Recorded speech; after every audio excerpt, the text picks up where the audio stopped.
नमस्कार, बहुत स्वागत है आपका। आप देख रहे हैं हमारी खास पेशकश मोदी से इतनी नफरत क्यों। जी हां, आखिर घटिया रिवायती सोच के दायरे से कब लोग बाहर आएंगे? आखिर सियासी मतलब के लिए कब तक इंसानियत का गला घोटा जाता रहेगा?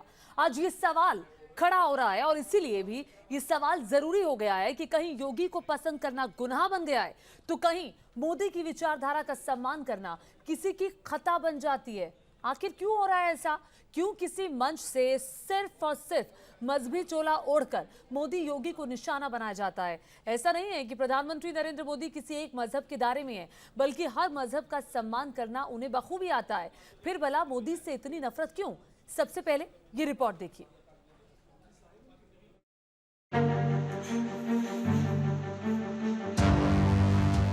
इस बात को लेकर प्रचारित किया जा रहा है कि आपने घर में नरेंद्र मोदी की तस्वीर क्यों लगा रखी है। अगर गरीब नवाज चाह लेना तो हिंदुस्तान पता ही नहीं चलेगा कहां पर बसा था, कहां पर था। क्या कहते हैं हम हैं, मगर है कौन? ये कव्वाल के नाम पर कलंक है। अगर गरीब नवाज चाह लेना तो हिंदुस्तान पता ही नहीं चलेगा कहां पर बसा था, कहां पर था। इसकी गुस्ताखी गुनाह अजीम है कि अगर नजर फेर लेते हैं तो पूरे शहर वीरान कर देते हैं। जरा हिस्ट्री पढ़ लो। कभी ये हिंदुस्तान को गाली देता है तो कभी प्रधानमंत्री मोदी। योगी जी कहते हैं हम हैं, अमित शाह कहते हैं हम हैं, मगर है कौन? बदजुबानी के इस अलमदार की कहानी मध्य प्रदेश के रीवा की है, जहां नवाज शरीफ नाम का इस कव्वाल की आमद उत्तर प्रदेश से हुई है, लेकिन इसकी जुबान से फूल नहीं बल्कि शूल झड़ रहे हैं। मोदी जी कहते हैं हम हैं, योगी जी कहते हैं हम हैं, अमित शाह कहते हैं हम हैं, मगर है कौन? कौन है?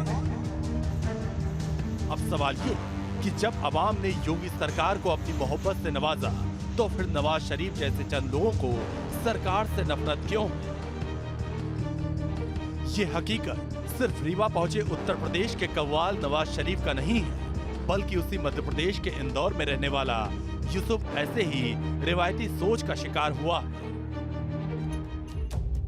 पुलिस की पंचायत में पहुंचे यूसुफ ने बयान दिया कि उसके मकान मालिक ने उसके साथ बदसलूकी सिर्फ इस वजह से की कि उसने प्रधानमंत्री मोदी की तस्वीर अपने घर में लगा रखी थी। सर, मैं कई दशक से पीर गली 67-68 पीर गली के मकान में रहता हूं। वहां मकान मालिक शरीफ मंसूरी, याकूब मंसूरी और सुल्तान मंसूरी द्वारा मुझे इस बात को लेकर प्रचारित किया जा रहा है कि आपने घर में नरेंद्र मोदी की तस्वीर क्यों लगा रखी है। नरेंद्र मोदी की तस्वीर हटा दो, नहीं तो गिर मारा काटी करूँगा और आपको यहाँ से सामान फेंक के भगा दूँगा। रमज़ान का महीना आ रहा है, यहाँ तस्वीर रहना ठीक नहीं है, जबकि मैं संघ विचारधारा से संबंध रखता हूँ और मुझे उनकी विचारधारा बहुत पसंद है। यूसुफ की शिकायत को पुलिस ने संजीदगी से लेते हुए जांच के आदेश जारी कर दिया। पीड़ित को इंसाफ का भरोसा दिया है। बहुत मुमकिन है कि आरोपी पर पुलिस की कार्रवाई हो, लेकिन सवाल ये कि आखिर घटिया रिवायती सोच के गिरफ्त में कब तक कव्वाल और मंसूरी जैसे लोग रहेंगे? अगर गरीब नवाज चाह लेना तो हिंदुस्तान पता ही नहीं चलेगा कहां पर बसा था, कहां पर था। Team news nation. और इसी पर बातचीत करने के लिए राकेश त्रिपाठी हमारे साथ मौजूद हैं। बीजेपी के प्रवक्ता हैं शिवम त्यागी हमारे साथ मौजूद हैं, राजनीतिक विशेषज्ञ हैं इलियास शफरुद्दीन हमारे साथ थोड़ी देर में जुड़ेंगे, इस्लामिक स्कॉलर, और इसके अलावा एक और राजनीतिक विशेषज्ञ असगर खान भी हमारे साथ जुड़ गए हैं। सबसे पहले मैं अपने राजनीतिक विशेषज्ञों का रुख करूं, उससे पहले राकेश त्रिपाठी जी आपके पास मैं आना चाहूंगी। आप बीजेपी के प्रवक्ता हैं सर, तरह तरह के बयान आए हैं। अभी जब योगी सरकार फिर से बनी उस वक्त एक मुस्लिम समाज से जुड़े एक व्यक्ति थे जिन्होंने मिठाई बांटी और उसके बाद उनकी किस तरह से हत्या हो गई, पीट पीट कर हत्या कर दी गई। इस तरह के तमाम वाकये कवाल कहते हैं कि अगर गरीब नवाज की नजर पड़ी तो हिंदुस्तान जो है वो भस्म हो जाएगा। वहीं पाकिस्तान पे नजर नहीं जाती है, सिर्फ हिंदुस्तान पे जाती है। जब इस तरह के बयान बीजेपी सुनती है तो क्या समझ में आता है कि इतनी नफरत आखिर आती कहां से है? ये कौन लोग हैं जो इस तरह के प्रधानमंत्री के खिलाफ या फिर बीजेपी की जब जीत होती है तो उसके खिलाफ नफरत भरे बयानों को बढ़ावा देते हैं? ये कोई नफरत अचानक से नहीं उपजी है। वर्षों वर्ष से भारतीय जनता पार्टी के संदर्भ में जो लगातार विपक्ष ने ये जो नफरत के बीज बोए हैं ना, उसकी ये फसल है। जो कांग्रेस पार्टी ने, समाजवादी पार्टी ने, बहुजन समाज पार्टी ने, तमाम वामपंथियों ने भारतीय जनता पार्टी के संदर्भ में लगातार अफवाहें गढ़ने का काम किया है, भाजपा को लेकर के मुसलमानों को डराने का काम किया है, उसके ये परिणाम है। और भारतीय जनता पार्टी तमाम इन मुगालतों को, अफवाहों को लगातार खारिज करने का काम कर रही है। सरकार आने के बाद जिस तरह से मुसलमानों के विकास के लिए केंद्र की नरेंद्र मोदी सरकार हो या अलग अलग राज्यों की राज्य सरकारें हो, जिस तरह से उनके लिए सामने खड़ी हुई, उनके बेहतरी के लिए काम किए हैं, उसकी वजह से तमाम सारे लोगों को उनके मंसूबे फेल होते हुए दिख रहे हैं और इसलिए वो कई बार हिंसा का भी सहारा ले रहे हैं, कई बार भड़काने का काम कर रहे हैं। लेकिन देश संविधान से चलेगा, देश बाबा साहब भीमराव अंबेडकर के उस संविधान से चलेगा जिसमें इस बात की किसी भी व्यक्ति को आजादी है कि वो अपनी पसंद, अपनी नापसंद रख सकता है, अपनी पसंद की विचारधारा को चुन सकता है, उसकी पार्टी की सदस्यता ले सकता है, उसको अपने मनपसंद व्यक्ति को वोट देकर के अपना नेता मान सकता है। लेकिन ये लोग बाबा साहब भीमराव अंबेडकर के संविधान के साथ नहीं खड़े हैं। इनके लिए आज भी मजहबी ध्रुवीकरण करना, मजहबी कट्टरपंथ फैलाना और समाज में विभाजन की गहरी रेखाएं खींचना, आज भी इनका यही उद्देश्य है और इसीलिए इस तरह के लोग लगातार ऐसे प्रयास कर रहे हैं। लेकिन मैं मानता हूं कि सकारात्मक सुधार जिस तरह से लगातार प्रधानमंत्री नरेंद्र मोदी जी ने किए हैं, धीरे धीरे करके ये मुगालते दूर होंगे, सारी भ्रम के बादल छटेंगे और सबका साथ, सबका विकास, सबका विश्वास और सबके प्रयास के मूल मंत्र पर जैसा नरेंद्र मोदी जी काम कर रहे हैं उसी पर देश आगे बढ़ेगा। जो बात आप जितने कह रहे तरह हैं, के मुगालते बनाए हुए हैं, ये बाबर अली को धमकाने की कोशिश करेंगे, कोई डरने वाला नहीं है। ठीक है इलियास शफुद्दीन, आप हंस रहे हैं राकेश त्रिपाठी की बात पर। मैं आपसे ये जानना चाहती हूँ, देश के प्रधानमंत्री हैं, किसी एक धर्म के लोगों के प्रधानमंत्री नहीं है। जब देश के प्रधानमंत्री का जिक्र होता है और जब जो वो पॉलिसी बनाते हैं, उज्ज्वला योजना हो, प्रधानमंत्री आवास योजना हो या फिर कोई भी योजना, वो किसी एक धर्म के लोगों के लिए नहीं बनती, वो सबके लिए बनती है, उससे फायदा सबका होता है। तो आखिर ये इतनी जो कट्टरता है एक शख्स के खिलाफ या एक व्यक्ति के खिलाफ, एक पार्टी के खिलाफ, ये क्यों? देखिए मैडम, लिंचिंग की योजना भी बीजेपी आरएसएस वालों को बोलो सबके लिए बना दो बोल के, फेक केसेस में अंदर करने की योजना भी सबको बना डालो। करोड़ों हिंदुओं को महंगाई से मार रहे मोदी जी वहां बैठ के और बदनाम मुसलमानों को कर रहे हैं। गैस बढ़ा दिए, पेट्रोल बढ़ा दिए, बेरोजगार कर दिए, कंपनियां बंद कर दिए, 1.5 से 1 लाख करोड़ लेके चले गए बाहर लोग। और इन हालात में मोदी जी मुसलमानों को बदनाम कर रहे हैं। क्या बात है भाई, आप तबाह कर रहे भारत को, हिंदुओं को आप मार रहे हैं, SC ST को आप मार रहे हैं, मुसलमानों को लिंचिंग में आप मार रहे, क्राइम में नंबर 1 पे आप। अच्छा मुझे ये बताइए इलियास शफुद्दीन, मुझे ये बताइए, जब योजनाएं बनती हैं और जब जो सरकारी योजनाएं बनती हैं, समाज के लिए योजनाएं बनती हैं, तो उसका फायदा मुसलमान को भी तो होता है, उनका भी कभी जिक्र कर दिया करें। होली पे सिलेंडर देते बोले थे, दिए अभी तक नहीं दिए। 5 किलो राशन शुरू करे थे, 3 महीने में खत्म कर देते बोल रहे। रोजाना 1 रुपए के हिसाब से पेट्रोल बढ़ा लेते लेके जा रहे। ये क्या योजना है मैडम? हिंदू परेशान, मुसलमान परेशान, सिख ईसाई पूरे भारत अच्छा, को परेशान करके सिर्फ आप कह रहे मुसलमान परेशान, बाकी परेशान नहीं, तो परेशानी सिर्फ मुसलमानों को है क्या? ये तो सबको, ये सबके लिए योजना है। तो क्या देखकर आप ये आरोप लगा रहे हैं कि यानी कि किसी भी योजना का लाभ मिलता है तो देख के दिया जाता है, भाई मुस्लिम है तो नहीं मिलेगा, हिंदू है तो मिल जाएगा। आपके कहने का मतलब तो ये बन रहा है। लिंचिंग में रोज एक तो मुसलमानों को मार दे रहे, गैर मुस्लिम को मार रहे नहीं मार रहे, फेक केसेस में अंदर कर रहे, 4-4 साल बेल नहीं दे रहे, गैर मुस्लिम को 15 दिन में सुन्नी भाई वाले को बेल दे डाले। ये इंसाफ हो रहा, नाइंसाफी और जुल्म और बर्बरियत मुसलमानों के खिलाफ, दलितों के खिलाफ, SC ST के खिलाफ। हाथरस की बच्ची को अभी तक इंसाफ नहीं मिला, बेल पे छोड़ दे रहे हो उसके रेपिस्टों को, मर्डरर्स को। वैसे ही दूसरी जगह दलितों, SC ST पर जुल्म हो रहा, उनको कुछ इंसाफ नहीं मिल रहा। तो ये तबाही चौतरफ से पूरे हिंदुस्तान में आ रहा है। मोदी ये आपने यूपी का मैंडेट देखा था क्या? यूपी में जिस तरह से योगी सरकार बनी है, समाजवादी के कितने % मुसलमानों का वोट दिया है, जरा ये भी बता दीजिए। क्यों बढ़े? कितने % मुसलमानों का वोट दिया है, जरा ये भी बताइए योगी सरकार को। देखिए ज्योति, किसी ने जबरदस्ती दिलवाया है? बीजेपी के खिलाफ वोट गए हैं और 100 से ज्यादा सीटें समाजवादी को बढ़ गए। क्यों बढ़ गए? क्योंकि जानती है जनता महंगाई की मार, अब की बार नई मोदी सरकार। ठीक है, मैं आप ही के सवाल को इलियास शफुद्दीन, मैं आप ही के सवाल को असगर खान जी के पास ले चलूंगी। असगर खान राजनीतिक विशेषज्ञ हैं। असगर जी जरा मुझे ये बताइए, चूंकि जो बात आपने सुनी राकेश त्रिपाठी की, इलियास जी की, उसका मर्म निकलकर आपको क्या समझ में आ रहा है? ये जो नफरत समाज में इतनी फैलती जा रही है, उसके पीछे की बड़ी वजह आपको क्या नजर आती है?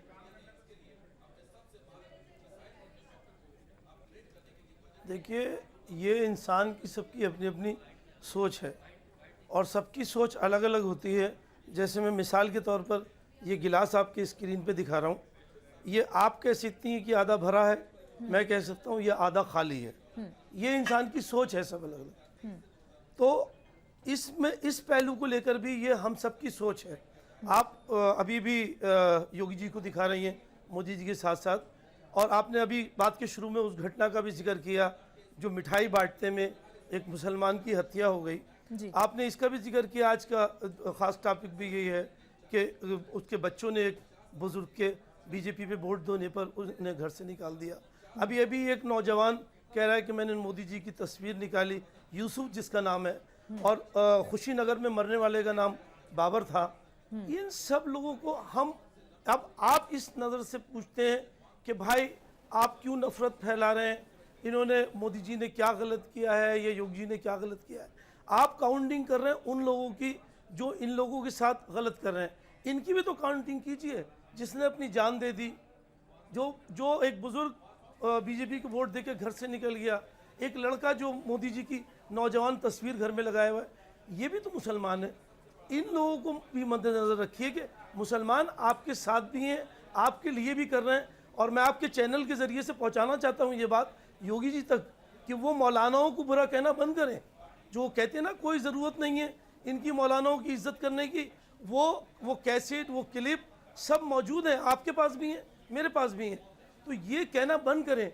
जब इतना जिम्मेदार आदमी जो इस कदर बड़ी कुर्सी पे, उत्तर प्रदेश जो हिंदुस्तान का सबसे बड़ा हिस्सा, बड़ा स्टेट है, उसका चीफ मिनिस्टर और ये कहे कि मौलानाओं की इज्जत करना बंद करो, कोई ज़रूरत नहीं है, तो ये नफरत भरा एक सवाल है। ठीक है असगर जी, मैं इसका जवाब सीधे राकेश त्रिपाठी से लेती हूँ। राकेश जी इसका जवाब दीजिए, बहुत अहम सवाल उठाते हुए असगर खान। हमें दोनों तस्वीर के दोनों रूप देखने चाहिए। सवाल उठा रहे हैं। अरे सुनिए असगर खान, अब सुन लीजिए असगर खान साहब, सुन लीजिए। आप ये झूठी बात नेशनल चैनल पर बैठ करके मत फैलाइए। मैं भारतीय जनता पार्टी के प्रवक्ता के तौर पर, अधिकृत तौर पर आपके इस बयान को खारिज करता हूं। कभी भी योगी आदित्यनाथ जी ने तो बताइए, कही है कि मौलवी का सम्मान मत करिए, आप किसी मौलाना का सम्मान मत करिए। अरे लेकिन पूरी बात सुनिए। अरे असगर खान साहब थोड़ा धैर्य रखा करो भाई, आप संयम रखो। मैंने अभी आपकी पूरी बात सुनी ना, मैं आपकी बात सुन रहा था, आप झूठ बोल रहे थे, बावजूद उसके सुन रहा था। थोड़ा धैर्यपूर्वक सुना करो ना। आपके अभी जैसे ही मैंने पत्ते उठाना शुरू किया, आपका नकाब उतारना शुरू किया, तुरंत बौखलाने लगे। मैं आपको मौका दूंगी, पूरा मौका दूंगी सर बोलने का। आपको छुटा नहीं सकते आप, ये झूठ मत बोलिए।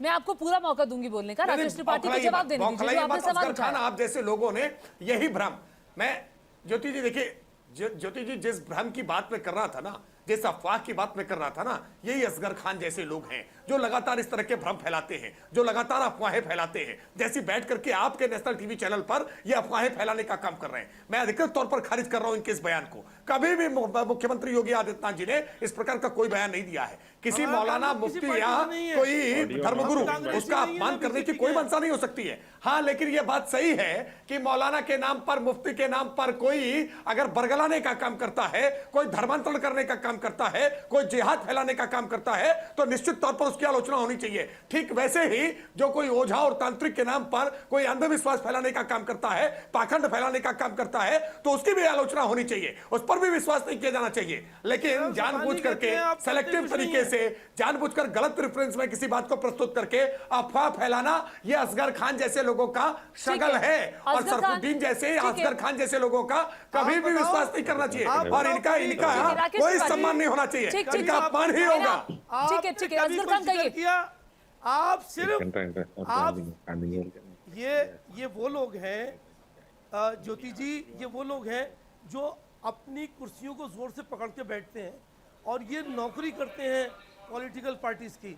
मैं किसी पार्टी का जिक्र नहीं कर रहा हूँ, मैं कांग्रेस का आदमी नहीं हूँ, मैं बीजेपी का कैंडिडेट नहीं हूँ, मैं सब बिल्कुल हटके, मैं हिंदुस्तानी हूँ, मैं अपने मुल्क की बात कर रहा हूँ, मैं अपने मुल्क में रहने वाले लोगों की बात कर रहा हूँ, मैं इस मुल्क की फलाह और बका और इसमें रहने वाले लोगों की फलाह और बका की बात करता हूँ। हमने कभी ऐसी बात नहीं की। आप बताइए किसने कहा अरे हमारे मैंने हमारे आपको राजनीतिक मौका कार्यकर्ता दिया। को नौकर मत बनाना। ये नौकरी करते होगे तुम पैसे पर, राजनीतिक विश्लेषक के नाम पर छुपे हुए नकाब तुम्हारा उतार दिया, तो इसलिए तुमको पीड़ा होने लगी, इसलिए फुदकने लगे। हमारी कुर्सी छिन जाएगी, शांति। इसलिए झूठ बोल रहे हैं आप गलत बयानी से काम ले रहे हैं, मिसगाइड करने की कोशिश कर रहे हैं। पूरी मैंने दुनिया इसीलिए कहा ना असगर खान, जी, आप जैसे लोगों के चेहरे के नकाब उतारने का काम ही भारतीय जनता पार्टी के प्रवक्ताओं का होता है, और वो काम हम करते रहेंगे। आप गुलामी करें, आप गुलामी मिसगाइड कौन कर रहा है? कौन मिसगाइड कर रहा है? अरे मैं खारिज कर रहा हूँ, मैं खारिज कर रहा हूँ। आप इस तरह की बातें मुख्यमंत्री योगी आदित्यनाथ जी के बारे में अगर कहेंगे तो आप पर मुकदमा भी दर्ज करेंगे। अगर अफवाहें बैठ करके टेलीविजन पर फैलाओगे, मुकदमा दर्ज करके जेल की सलाखों के पीछे भी भेजेंगे। मैं आपको गलतफहमी में मत रहना। मैं आपको पर्सनल भेज दूंगा, मैं आपको पर्सनल के लिए भेज दूंगा। कितनी बार क्या क्या है, क्या व्हाट्सएप यूनिवर्सिटी का शिकार मत हो असगर खान, और व्हाट्सएप यूनिवर्सिटी का शिकार मत हो। करने की बात अगर पढ़े लिखे हो, समझदार हो, आप तो ये किसी पार्टी की गुलामी करें, मॉर्फ किए गए, डॉक्टर किए गए वीडियोस के आधार भैया हम पर इतने धरना पढ़े लिखे बनाना बंद नहीं है करो। कि मैं हम तो अपने जिम्मेदारी से मुल्क कह के रहा लोगों को हूँ, कटवाएं। भारतीय जनता हम पार्टी इतने के प्रवक्ता के तौर पर, हम अधिकृत अपने तौर मुल्क के पर दुश्मन मैं हो। जिम्मेदारी से कह रहा हूँ कि इस हम प्रकार के अपने- किसी भी बयान हम को ना अपने मुल्क मुख्यमंत्री के ने दुश्मन कहा नहीं है, हो सकते। ना हम इस तरह के किसी भी बयान कम पढ़े लिखे साथ खड़े नहीं हैं। है, हम इतने पढ़े लिखे नहीं है कि अपना मुल्क बर्बाद कर दें, अपने मुल्क में रहने वाले लोगों को बर्बाद। नहीं असगर खान, आप तो कम पढ़े लिखे हो, आप मुसलमानों की बात मत करो। मुसलमान बहुत पढ़े लिखे हैं, लेकिन असगर खान जैसे कम पढ़े लिखे लोग बरगलाने का काम करते हैं। ठीक है। हम कम पढ़े लिखे सही हैं, मगर हम आपने तो स्वीकार कर लिया। मैं जान गया आप नहीं पढ़े लिखे हैं। पढ़े लिखे होते तो आप इस तरह की बात नहीं करते। हम नहीं पढ़े लिखे, आपने अपने विचार विद्वता के परिचय दे दिया। शिवम त्यागी मेरे साथ है, मुझे उनके पास भी जाने दीजिए। शिवम, जो आपने अभी तक का डिस्कशन सुना, उसको लेकर मैं आपसे टिप्पणी चाहूंगी कि आखिर इतनी नफरत कहां से आ रही है? अगर एक शख्स जो है वो प्रधानमंत्री मोदी को पसंद करता है, वो बीजेपी के लिए कैंपेन करता है, तो फिर उसको पीट पीट कर मार दिया जाता है। अगर एक महिला जो है, वो बूढ़ी महिला अगर बीजेपी को वोट देती है तो फिर घर से बाहर बेटा ही निकाल देता है। ये जो नफरत है जो हमारे घरों के अंदर तक आ गई है, ये नफरत फैलाने में किसका अहम योगदान आप मानते हैं? थैंक यू ज्योति जी। मुझे लगता है कि इसको समझने के लिए कोई बहुत ज्यादा मेहनत करने की आवश्यकता नहीं है। इस देश में भारतीय जनता पार्टी को कहा जाता है कि वो नफरत फैलाते हैं, लेकिन मामला बिल्कुल इसके उलट है। विपक्षी पार्टियां मुसलमानों को डराते डराते डराते डराते मुस्लिम तुष्टीकरण करते करते करते यहां तक पहुंच गई हैं कि जिन वोटों के, जिन मुस्लिमों के वो ठेकेदार बने फिरते हैं, अगर उस परिवार में से कोई महिला, कोई बूढ़ी माँ, कोई बेटी अगर भारतीय जनता पार्टी को वोट देती है तो उनसे बर्दाश्त नहीं होता उन ठेकेदारों से कि ये भारतीय जनता पार्टी को वोट दे कैसे दिया इन्होंने। और सुनिए, ये जो इलियास सरफुद्दीन यहाँ आकर बैठकर कह रहे कितनी सीटें मिली आपको, जरा भारतीय उत्तर प्रदेश में बताना जरा, कितनी सीटें मिली? पूरे देश में झंडा बरदारी करते फिरते हो मुसलमानों की, वोट मिली नहीं आपको। 90% सीटों पर आपको जमानत जब्त हो गई। यहाँ पर बैठे बनते मुसलमानों ने तब नहीं माना आपको, मुसलमानों ने 12 करोड़ से ज्यादा वोट बीजेपी के अगेंस्ट गए। भारत जाग रहा है बीजेपी के खिलाफ। अब ठेकेदारी खत्म हो गई आपकी। मोदी मीडिया को खरीद लिए तो भारत जाग रहा है। इलेक्शन कमीशन को आप खरीद जैसे लिए तो भारत तोड़ने जाग वाले रहा है। मानसिकता वाली ED पार्टी लगा दिए को तो कोई भारत वोट जाग नहीं रहा है। देगा। पुलिस जुल्म करे, मुसलमानों के फेक नाम केसेस पर पे कॉपीराइट एनकाउंटर करा करे, कर भारत जाग रहा है। AIMI भी कर दिए, भारत जाग रहा है बीजेपी के खिलाफ। देते नहीं, RSS के खिलाफ। एक मिनट बात सुन लीजिए ना इलियास। भारत जाग उनके रहा हाथ है। में तलवार और बंदूक थमा देते हो, वो नहीं चाहेंगे आप जैसे लोगों का कोई काम नहीं है। लोकतंत्र में आप जैसे लोगों का कोई काम नहीं है। और इस बार उत्तर प्रदेश की महिलाओं ने, बहनों ने, मुसलमानों ने भी ये दिखाया है कि वोट किसको देना है और किसको देना चाहिए। अब मैं पॉइंट पर आता हूँ। अगर मुझे 10 सेकंड और अनइंटरप्टेड मिल जाए तो मैं कुछ डेटा भी रखना चाहता हूँ। 10 सेकंड दे दीजिए। ठीक है, मैं इलियास जी मैं मौका दूंगी आपसे, आपको भी। उत्तर प्रदेश, फटाफट से बात खत्म करिए शिवम जी। उत्तर प्रदेश में 2 करोड़ 60 लाख टॉयलेट्स बने हैं, जिनमें करीब 31% सिर्फ और सिर्फ मुस्लिम्स के लिए हैं। ये मुसलमानों की रहनुमाई करेंगे, ये मुसलमानों को कुछ देंगे। अगर मैं अमेठी रायबरेली की भी बात करूं, जहां पर ये बूढ़ी महिला के साथ हुआ है, उनको बाहर निकाल दिया गया, वहां पर उत्तर प्रदेश की सरकार ने 731 के करीब मकान बनाए हैं, जिसमें से मैं इसका जिक्र शिवम मैं इसका जिक्र पहले कर चुकी हूँ। जो योजनाएं बनती है पूरे देश के लिए बनते हैं, हर नागरिक के लिए बनती है, उसमें हिंदू मुसलमान नहीं देखा जाता। इलियास शफुद्दीन मुझे सीधे सीधे जवाब दीजिए। आपने कहा भारत जाग रहा है, भारत जाग रहा है का मतलब क्या होगा? पीट पीट कर हत्या कर दी जाएगी। जो बूढ़ी माँ है अगर किसी पर्टिकुलर पार्टी को पसंद करती है, उसे घर से बाहर निकाल दिया जाएगा। इतनी नफरत समाज में फैला दी जाएगी। लिंचिंग के खिलाफ, महंगाई के खिलाफ, अभी क्राइम के कंप्लेंट्स खिलाफ है भारत जाग रहा है। महंगाई 1000 रुपए के ऊपर सिलेंडर चले गया, 100 के ऊपर पेट्रोल और डीजल चले गया। भारत इसके खिलाफ जाग रहा है। बेरोजगारी 40 करोड़ हिंदुस्तानियों तक पहुंच गई, इसके खिलाफ भारत जाग रहा है। रेलवे और एयरलाइंस तो मुद्दे उठाइए ना इलियास शफुद्दीन, किसने कहा आपको हिंदू मुसलमान करने के लिए? मुद्दे उठाइए, नीतियों पर कहिए, सारे मुद्दे जनता के बीच नफरत क्यों फैलाते हैं? जनता ने कहा हम आपको 100 से ज्यादा सीटा बढ़ गए समाजवादी जमानत जब्त के। हो गई आने वाले आपकी। दिनों में मोदी 100 के अंदर आ जाएंगे, बीजेपी 100 के अंदर आ जाएंगे, मोदी को वहां पर झोला उठा के भागना पड़ेगा। देख लो आप, इलियास शफुद्दीन, भारत जाग रहा है। 90 सीटों पर जमानत भारत इलियास शफुद्दीन बात कर रहे हैं हिंदू मोदी जी की, मुस्लिम का बताइए। तुष्टीकरण कराते कितनी लड़ाते सीटें हैं, टोटल भारत भाई? नहीं देखिए करेगा। मुस्लिम तुष्टीकरण की राजनीति जिन पार्टियों ने शुरू की थी ना, वो बीज ऐसा बोया कि आज भी समाज के अंदर फैला हुआ है और उसी के शिकार आप लगातार बनते जा रहे हैं। 12 करोड़ हिंदुस्तानी बीजेपी के खिलाफ वोट दिया। आने वाले दिनों में 100 करोड़ हिंदुस्तानी बीजेपी के खिलाफ वोट देंगे। सिर्फ 3% वोट से जीते हैं, वो भी हिंदू मुस्लिम को लड़ा के, शमशान खालिस्तान की पॉलिटिक्स करके, रामजादे हरामजादे की पॉलिटिक्स करके। ठीक है, एक मिनट। सीबीआई, आईटी और असगर खान, मैं असगर खान के पास आना चाहूंगी। ठीक है असगर जी, 2024 में मोदी सरकार। शिवम जी, इलियास जी, कृपया, बहुत कम वक्त मेरे पास बचा है, मैं असगर जी के पास आना चाहूंगी। असगर जी, नीतियों की निंदा होनी चाहिए, आप नीतियों पे जो बात करना चाहते हैं वो कहिए, अपनी बात रखिए, लेकिन नफरत फैलाना समाज में, क्योंकि हमारे समाज में नफरत की कोई जगह नहीं होनी चाहिए। नीतियों पे बात करिए। आइए हम बात करते हैं, डिस्कशन हम भी करते हैं। पेट्रोल डीजल के दाम बढ़ रहे हैं, हम भी उठाते हैं। बिल्कुल आपने सही बात कही, और हम तो ये कहते हैं कि जो हमारे बुजुर्गों ने कहा, अगर हम उन नीतियों पर भी चल लें तो ये नफरत बिल्कुल जड़ से इस मुल्क से हट के ख़त्म हो जाएगी। हमारे बुजुर्गों ने ये नहीं कहा कि आपस में लड़ो या नफरत पैदा करो। हमारे बुजुर्गों ने कहा कि हिंदुस्तान एक खूबसूरत दुल्हन के मानिंद है, और हिंदू और मुसलमान इस खूबसूरत दुल्हन की 2 आंखें हैं, इनमें से एक भी जाती रही तो ये दुल्हन बदनुमा हो जाएगी। हमें नीतियों पे बात करनी चाहिए, मुल्क की तरक्की बिल्कुल, यही बात मैं कह रही हूँ, नीतियों पे बात करिए, मुद्दों पे बात करिए। बात पे सोचना चाहिए कि मजहब नहीं सिखाता आपस में बैर करना, हिंदी है हम वतन है, हिंदू सिता हमारा, इस बात को हम सबको नहीं भूलना चाहिए, और यही हमारे देश का मूल है जिसे नहीं भूलना चाहिए। नफरत फैलाने वाले फैलाते रहेंगे, ठीक है।